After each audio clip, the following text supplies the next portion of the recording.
And ఇవాళ ఆయన ఎవరి కోసం వచ్చారో తెలుసా మీకు? జస్ట్ ఊరికే నాకు కూడా తెలియదు, ఊరికే అడుగుతున్నానండి.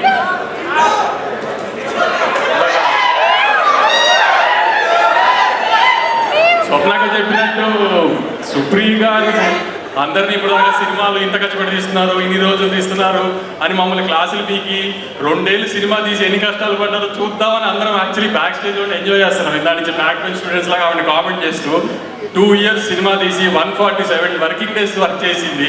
సో మమ్మల్ని ఎవరిని తిట్టే రైట్ లేదని వెనక నుంచి ఆవిడ ఎక్కిరిస్తానికి వచ్చాం. యాక్చువల్లీ మేము విష్ చేయడం కంటే ఎక్కువ సుప్రియ గారికి ప్రొడ్యూసర్ కష్టాలు ఏంటో శేష్ గారు చూపించినందుకు నేను చాలా థ్యాంక్స్ శేష్ గారు.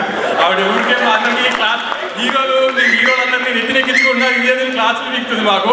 మీరు ఒక 2 సంవత్సరాలు ఆవిడ హింస పెట్టినందుకు చాలా థ్యాంక్ అండి. ఆవిడకి తెలియాలి కదా హీరోతో సినిమా తీస్తే ఎంత కష్టంగా ఉంటుందో. వాళ్ళ తమ్ముళ్ళతో వాళ్ళ మావయ్య గారితో సినిమా తీసి ఏం నొప్పి తెలియలేదు ఆవిడకి. బయట హీరోలతో తీస్తే ఎలా ఉంటుందో తెలుస్తుంది కదా. అయినా మీరు మా అందరి క్లాసులు పీకి ఫైనల్గా సినిమా తీసినందుకు మీకు ఖచ్చితంగా హిట్ రావాలని గట్టిగా కోరుకుంటూ మీరు త్వరలో ఇంకా బయట హీరోలతో సినిమాలు తీసి బాగా కష్టపడాలని కోరుకుంటున్నాను. Thank you.